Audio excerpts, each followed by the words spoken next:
Good morning. Hello, Facebook friends. How are you? Good morning. So glad to be here. Kind of a dreary morning out, but it is fall definitely here in St. Louis. Glad to be joining you here today. I'm going to quickly share this on my personal page. Let's see, quickly might be the tricky thing here. Go. All right, very good. Well, good morning. Happy Thursday. I hope you've been having a great week so far. Survived the full moon. Here we are on Thursday. I got to tell you, I'm really excited about this topic we're talking about today. Perceived value. What the heck is perceived value and why is it important to you? Well, let's talk about that. So, first of all, I just want to say hello to anyone who's joining us for the first time. Very glad to have you. My name is Tiffany Huckelman. I'm the founder of Lone Orange. And Lone Orange is all about helping small business owners confidently clarify their identity and their value so that they can powerfully attract the right kind of clients. You know, the kind of clients that you love to work with, the clients that you wake up excited because you get to have a meeting with them that day, or that you get to help them grow their business. Those are the people I want to help you attract. And to do that, we help make sure that you get really clear on who you are and really focused on how to attract those people. It's a really exciting process to go through. And we'll talk a little bit about that later. So again, good morning to everybody who's joining us live. If you are joining us by replay, please make sure you type in replay in the note in the comments section so I can come back and say hi to you, answer any questions you have. If you're joining me live, please make sure to say hello so I can greet you right here live. So today we're here talking about perception is reality. Or excuse me, we're talking about perceived value. You've heard the saying, perception is reality. I know there's a lot of people who don't like that phrase, so let's unroll it a little bit. Perception is reality. What does that mean? Well, in this case, we're talking about the impression that you make. And the impression that you, as a business owner, your business makes becomes your client's reality. And that's the impression, right? They say you never get a second chance to make a first impression. That's why perception is reality, and that's the same with business. From the moment that people interact with your business for the very first time on through eternity, their perception of you is what their reality is. That's what they're going to believe. No matter what the truth is, they're going to accept that as reality. Good morning. I see people joining. I can't see who you are, so I'm going to say good morning, and please say hi in the comments so I can see you. Welcome. We're talking about perceived value today. So for a business owner, it's really important to look at your company through the eyes of your ideal client. To make sure that you're seeing it the way your client's seeing it, not just the way you think not just the way you're perceiving it. I did just write a blog about this, and it's in it's in the description here. There's a link there called "Your Brand Creates Your Perceived Value." So what's really cool about branding is that you actually get to mold and craft and create your perceived value. You get to craft and mold what people think about you, and that's a pretty powerful, cool thing, especially the business owner. You're not just throwing spaghetti against the wall and hoping for the best, but you actually get to craft what they're thinking about you. And as long as their experience of you matches, then that's when you've gotten that brand gold. So the thing with perceived value is that if you're not looking at it through your client's lens and you're looking at it from a business owner's lens and doing what you think you should be doing and what you think is good enough or adequate to grow and to market and to brand your business, if it's not resonating the same way for your clients, what you think might be actually undermining your business. Yikes. You can actually, your own branding, the way you present your business, the impression that you make can actually undermine your business. And that's a scary kind of thought. So that's why this perceived value concept is really important to look at and to make sure that we're understanding how our clients are seeing us.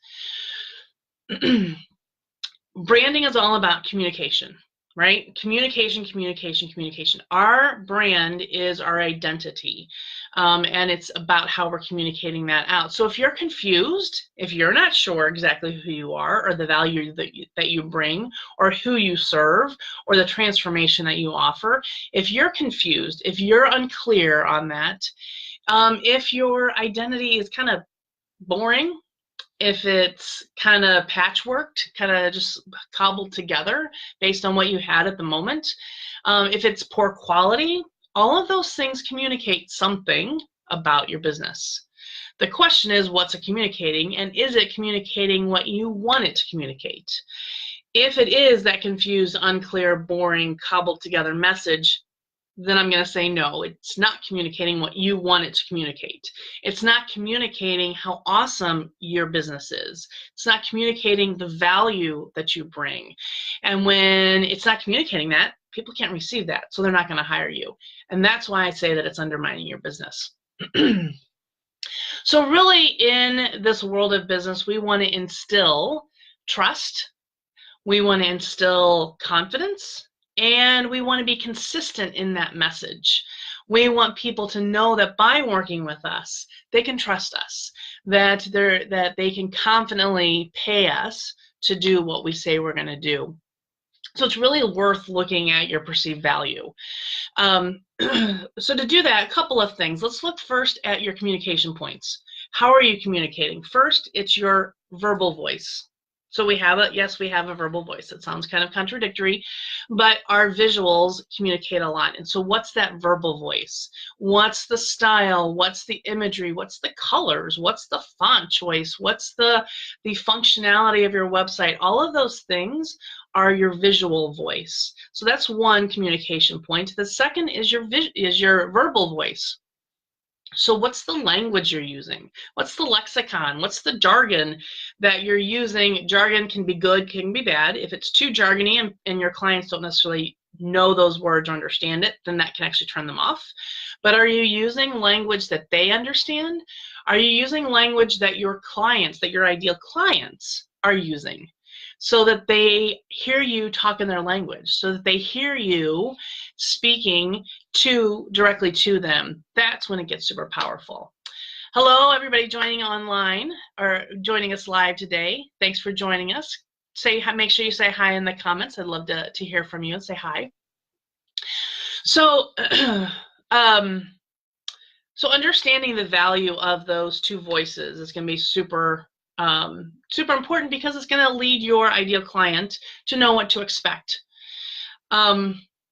If you think about, so I have a real problem with storefront businesses, say a restaurant or a retail store, something that has a storefront. If I can't see in, I actually get kind of nervous walking into a place like that. So if they've got their windows covered, or they don't have windows, or they've got so much stuff in their windows that I can't see in, I have a little bit of anxiety about even going in. Now that seems very dramatic, but I don't necessarily want to go in because I don't know what to expect. So all of your branding work is communicating to the world what to expect from you, and that's powerful. Hello, I see some people joining us today, so welcome. Make sure you say hi in the comments so I can see that you're here. Facebook's not showing me who's here. Sometimes they do, sometimes they don't. So here we are. So hello and welcome. I'm glad you're here. We're talking about perceived value, and the importance of what we're communicating out is how people are perceiving our business and what to expect from us. So that verbal and visual voice is going to be really critical as far as our communication points and looking at how people are perceiving that. Then we also want to look at the points of interaction. So you've got the digital world, which is huge and massive, and you're interacting a lot with people in a digital fashion when you're not even there. So there are going to be interactions with your brand when you're not in the room. So you're not there to explain something, to defend something, to talk about something, to clarify something. So your brand has to do that for you. they've got to be your representative in the world when you're not there. Your marketing material has to be clear that it attracts people to come and talk to you, to come and find you. So the points of interaction, in person and not in person. So then what's your interaction in person? You know, thinking about how you physically look. It sends a message, whether you like it or not, whether it seems profiling or not, or judgmental or not. People make an impression based on how you're presenting yourself, from your looks, from your body language, from your communication style. So that's all perceived value. Good, bad, and different, it is a perceived value. It's the impression that you're making. So what's your car look like? My son tells me all the time how dirty my car is, and every time he tells me that, I'm like, dang, that's perceived value. So I know that I need to go get my car cleaned, because if I'm driving around and I drive up to a networking event in a dirty car and somebody sees me and then meets me inside, if they may not even think about it, but if they already have that perceived value of, wow, that car was really dirty, that's an attention to detail that I didn't pay attention to. So I'm kind of telling on myself here, but there you go. But those are points of interaction, and especially when you have branding on your car, those are all points of interaction, whether you're in person or not in person. If you have a team, or if you're growing a team, you also need to be thinking about the point of interaction between you and ideal clients, but also with your team members. And how do you define that? How do you want team members to be representing your business? And there are ways that you can, I don't not necessarily control it, but there are ways that you can craft that and guide that as well, to train your team members. Again, the language, how to present yourself, your visual voice, your verbal voice, all of that trickles into all of those points of interaction, whether it be in person, not in person, you personally, your team, all of those are interaction points that create a perceived value for your business. And especially as, again, solopreneurs, we are our business in large part. So making sure that we are reflecting our business as much as possible. The other thing you got to think about is your service delivery. So when you are delivering your service or product, how are you communicating perceived value there too? If you're not communicating well, if you're under communicating, if you're giving wrong communication, that's a perceived value. Think about it. You can go on Facebook at any given moment and see somebody complaining about something. That something is that person's perceived value.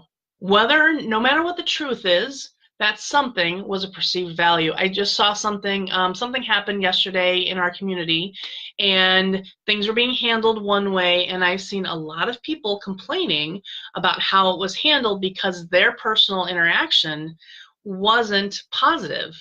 Even though everything that was communicated out, they were trying to do their best, it just didn't jive. And so that one person's interaction, because it didn't happen as planned, is a negative perceived value, and now that's out on social media and all kinds of things. And that's the way things spiral out of control for your business. So getting on top of this, paying attention to your perceived value, and making sure that you are molding that and crafting that for you and your team members and your entire business.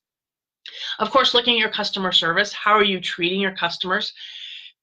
You have to protect your business for sure in customer service, but you also need to be looking at it from your client's perspective. So looking at that client's journey and making sure that the way you're treating them is the way that you want to be perceived in the marketplace. And of course, integrity of your word, making sure that you're following through and doing what you say you're going to do. That can be one of the biggest underminers of your perceived value, and really hard to get back. Like, you can lose a lot of trust that way, and it's really hard to get that back. Another big one, and this is a huge topic that we're not going to dive into too much today, but think about this. Your perceived value also is reflected in and reflects in pricing. The way you present yourself can tell people what to expect to pay. And they're going to feel like they're getting value, and that when they're paying a lot, what they might think is a lot, they if they perceive your value is going to be exactly what they need, they'll have no problem. If their perceived value of you is does not match your price tag, then they're not going to want to buy. It also sends a message. The price tag that you put on it also sends a message about the value that you offer. I just heard of a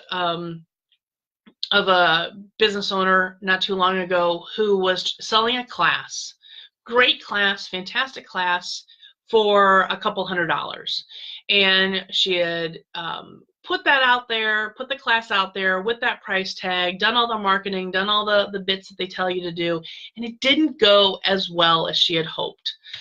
So there's a couple things to look at. There's a lot of things to look at there. I mean, there's a lot of moving pieces in a program like that. But one of the things that was a natural response was, oh, I'm going to drop the price. So the thought was, well, I'm going to put that out there for a lot less money, like maybe 10% of the original cost. Yep, you could do that. And yep, people are going to take an impression from that. What kind of impression do you think they're going to take? Well, that class wasn't worth it to begin with, so everything she does, she overcharges for. Or, well, this class isn't going to be as good as I thought it was going to be, so maybe it's not worth my time. They could think, oh, this is like a Cyber Monday special, and aren't I getting lucky? Hi there. Hi, Jamie. How are you? But that whole dynamic completely sends a message and creates perceived value in your client. So just thinking about that. Pricing is definitely a big topic, and we can certainly get into that. Maybe even bring on a guest, because that is such a huge topic. So we're getting ready to wrap up. Jamie, thanks for joining us. Glad to see you here. We are getting ready to wrap up, but obviously it'll be the video will be available as soon as I get off. So next week we're going to talk about the visual side of your perceived value and how much that plays in to your perceived value. I did want to cover, a viewer asked me kind of what it looks like to work with me. So at the bottom of the description here, there is a link where you can schedule an appointment with me. It's a 30-minute, no obligation, complimentary conversation with me, just to kind of talk about you and your brand and your business, kind of what your vision is, and to see if Lone Orange might be a fit to help you.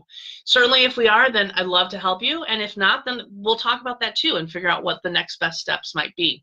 But when clients work with me it's called the Discover Your True Identity or True Identity program. It's a 4 to 6 month program. Now here, why it's such a wide range? Because it's working at your pace.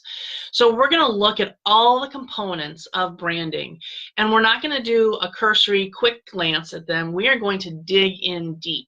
So every week we'll talk about 1 or 2 topics of the brand identity discovery and definition, and we're going to really dive in. You'll get some worksheets to work on when we're not meeting, and then we'll talk about that in the meeting. We'll talk through a lot of it. I'll ask you a lot of questions. I'll reflect to you what I'm hearing, and we're going to get super clear on those things, which is super exciting. I mean, the ahas that happen in these sessions is absolutely amazing to me. And it's so exciting to see business owners grow in that clarity and focus. So that's kind of what that looks like. We have 12 sessions. And again, we meet that at your pace. It can be weekly, it can be every other week, whatever kind of works for you and the other stuff that you have on your plate. Once we have so there's phases to this. Once we have the discovery and definition of your brand figured out, then we go into the second phase, which is implementation. And implementation is the planning. So we're going to figure out what are the visual components that you need to be able to do this. So do you need a logo? Do you already have a logo? Do you need a website, business cards, brochures, social media platforms, whatever that is? We figure out exactly what you need. And I'm big on making this customized. Like, I'm not the type who says, well, you should do this, because I don't believe in shoulds. So I think we need to, I say that, and I'm going to start saying I should, right? So so we're looking at what that plan is for you and how we're going to do that. Lone Orange is happy to help. We've got a full service branding team ready to help and design some fantastic materials for you. And then the second phase, and then we're also going to start thinking about your marketing. So what are some of those plans and what do you need to do to implement that? Then the third phase is integration. And this is where I think the real magic happens, because it's now taking all of the brand that you have defined and laying it over all of your operations, all of your client service delivery. So this whole perceived value concept that we're talking about, that's where we look at how are people perceiving this, and how do we kick it up a notch? How do we go above and beyond what's expected so that you can have a really enriching and powerful customer experience? So that's phase 3. And so again, we're working at your pace. We go as far as we can in those 12 weeks. And then some clients are not ready to stop. They want to keep going. There are definitely ways to continue doing that, but that is the crux of the True Identity program. So I just want to let you know that that's kind of how it works. And I'm happy to have that conversation with anybody to see if it fits. Hey, Amanda, how are you? Thanks for the hair. It looks better today. Hello, I see other people joining us, but I can't necessarily see who everybody is, so make sure you say hi in the comments. Glad to have you here. We are getting ready to sign off. I was just kind of talking a little bit about what it's like to work with Lone Orange and work with me in the True Identity consultation process.